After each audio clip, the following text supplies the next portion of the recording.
Hi, I'm Laura Hamden, and my colleague Jessica Rogan and I are your daily hosts of the Gateway newsletter.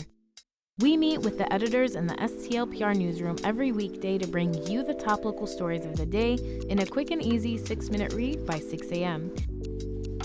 In an age of overwhelm, it's a refreshing, thoughtful take on the news day, if we do say so ourselves. Fine-tune your daily news habit with the Gateway newsletter. Subscribe at stlpr.org/gateway.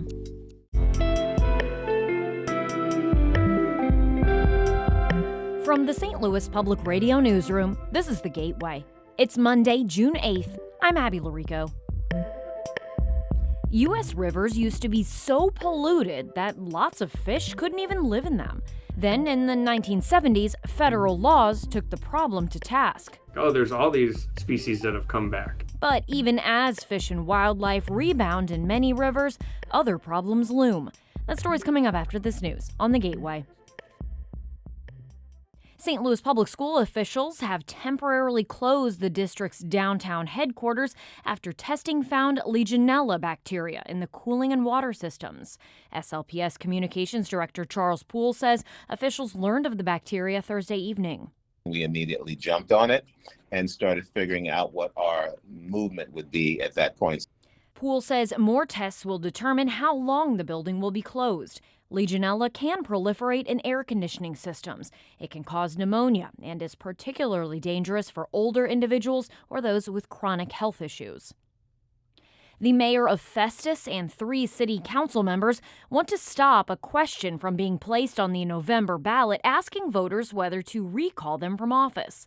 They filed suit on Friday against Jefferson County Clerk Jeannie Goff. She certified petitions to recall Mayor Sam Richards, as well as Councilman Mike Cook, David Boyer, and Kevin Dennis.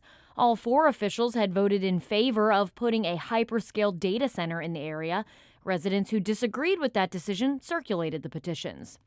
Among other things, the lawsuit states that the petitions were not specific enough in describing what the elected officials did to merit a recall vote, and the language didn't make it clear what residents were advocating for. The suit also states petitioners didn't gather enough signatures. They had to get a quarter of all voters in the city to sign in order to place the recall question on the ballot. The plaintiffs say the county clerk used April voter registration numbers instead of May when more people signed up to vote. Illinois Governor J.B. Pritzker is pausing state tax breaks for new data centers. Isabella Nieto reports. Illinois offers state and local tax exemptions and a wage tax credit for owners of a data center, but Pritzker says his administration will stop new deals starting July 1st. He says the pause stems from a, quote, responsibility to protect working families and local communities as the data center industry rapidly expands. Pritzker wants state lawmakers to work with advocates, unions, and local governments on a new framework for keeping data centers in check. That means mitigating the strain on local power grids and water resources and making sure data centers pay their fair share in water and utility bills. The tax incentive program started by Pritzker in 2019 has awarded nearly $1 billion in credits to data centers. I'm Isabella Nieto. Belleville's Skyview Drive-In movie theater is for sale after almost 80 years of being owned and operated by the same family. Jerry Davidson from Prestige Realty Group said in a Facebook post that the drive-in will not be shutting down. Instead, the owner is looking for someone to, quote, carry the legacy forward. Steve Bloomer has owned and operated Skyview since 2010. His family has operated the drive-in since it opened in 1949. He could not immediately be reached for comment.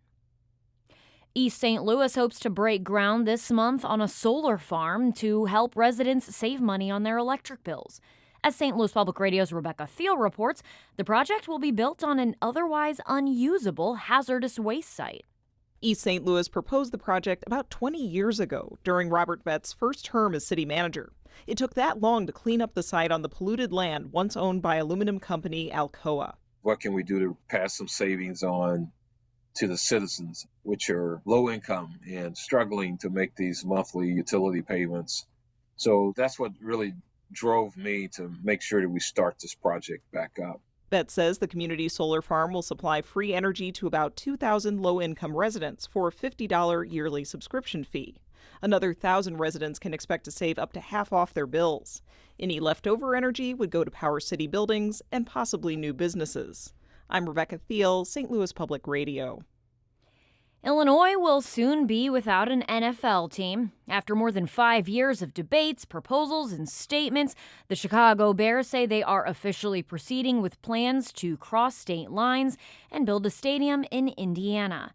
The announcement comes just days after the Illinois State House failed to pass any legislation before the end of their annual session that would have enticed the Bears to stay in Illinois and potentially build a stadium in Arlington Heights. Indiana lawmakers had passed a team-friendly deal earlier this year authorizing a stadium authority backed by taxes and allowing the Bears to keep all revenue generated by the stadium. The exact site in Hammond, Indiana, is still to be selected. It's unclear now what the team plans to do with the land they purchased in Arlington Heights.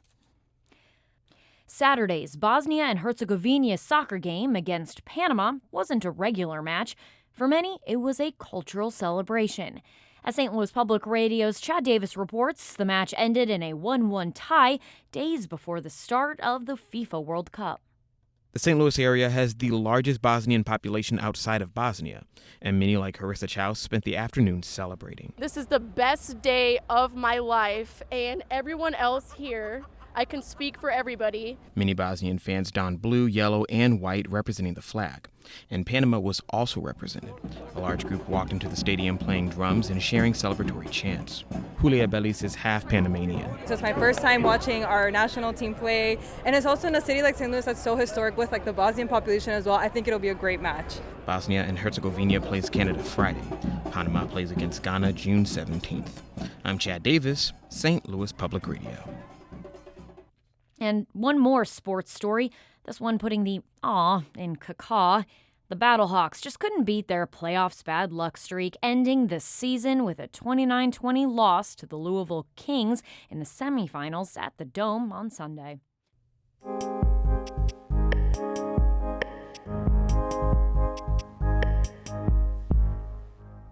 In the U.S., industries and cities used to pollute rivers so heavily that at least one, in Ohio, caught fire a dozen times. But half a century ago, a series of landmark federal laws started reining in water pollution. As a result, some rivers across the country are bouncing back to life. Harvest Public Media's Celia Yopis-Jepsen reports. The Spring River starts in the Missouri Ozarks, cuts through Kansas, and flows into Oklahoma's Grand Lake. It's in a region called the Tri-State Mining District, once a major producer of lead and zinc. The mines eventually fizzled out, but the pollution remained. Millions of cubic yards of toxic waste and abandoned mines. Like after a rainstorm, it'll hit the chat piles or it'll hit these underground mine shafts and just dissolve that stuff and wash it into the nearest creek or river. James Whitney, a biologist at Pittsburgh State University in Kansas, is standing in the Spring River. The fish community was greatly reduced. There was basically no mussels at all down there. Mussels matter because they feed many other animals and create coral reef-like habitats. And in the stretches of this river that were hit hardest, they were gone. Then, the 1970s and 80s brought a series of landmark bipartisan federal laws. The Clean Water Act, mining regulations, the Superfund law for major environmental cleanups. For the Spring River, all this meant plugging mine shafts and dealing with waste piles. Because of that, all those cleanup efforts, all that money spent at these EPA Superfund sites, there's less and less metals running off into the river every time it rains. Mussels are rebounding, so are some species of fish. Similar stories played out in other rivers across the country after the 70s and 80s laws slapped regulations on factory outflows and city sewage. Water got cleaner in many places. Habitat restoration also helped. In Chicago, fish populations are recovering big time. Oh, there's all these species that have come back. Austin Happel is a research biologist at Chicago's Shed Aquarium. In Chicago waterways, certain manufacturing chemicals, fecal bacteria, and ammonia have all decreased. At a survey at one site in the 80s, they might have found 3 species. But now at that same site doing the same survey 30 years later, they find 15 or 20 species. In Texas, the Trinity River downstream of Dallas-Fort Worth also saw progress. In Indiana, the West Fork White River did too. And that's great news, says Scott Black, executive director of the Xerces Society for Invertebrate Conservation. But it comes with caveats. We've improved, but we haven't gotten to where we really should be. A 2022 study found fewer than half of U.S. streams in good condition based on fish and invertebrate populations. And Black says current federal laws have their limits. For example, the Clean Water Act does not regulate chemical use on farms. Things like phosphorus and nitrogen that really mess up rivers, as well as, pesticides, including insecticides that kill insects. These get into rivers and cost utilities big bucks for drinking water treatment. They flow into the Gulf, too, causing a dead zone off the coast of Louisiana where fish can't survive. Meanwhile, Black sees a risk that federal oversight of the country's water pollution laws could backslide. My worry is there's just less staff across the board. The Environmental Protection Agency has lost about a quarter of its employees since Trump took office the second time. But the EPA's press office says the agency has the staff it needs and is focused on the Clean Water Act and Superfund efforts. Back in Kansas, Whitney says an improving spring river benefits not just wildlife, but people, too.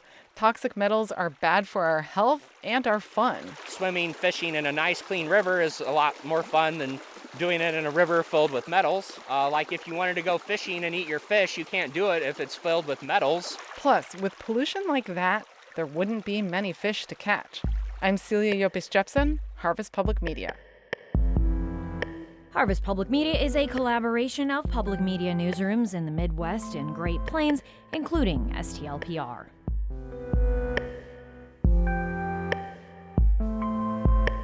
The Gateway is a production of St. Louis Public Radio, a listener-supported service of the University of Missouri-St. Louis. Music by Ryan McNeely of Adult Fur. I'm Abby Larico, and from the St. Louis Public Radio newsroom, thanks for listening to The Gateway.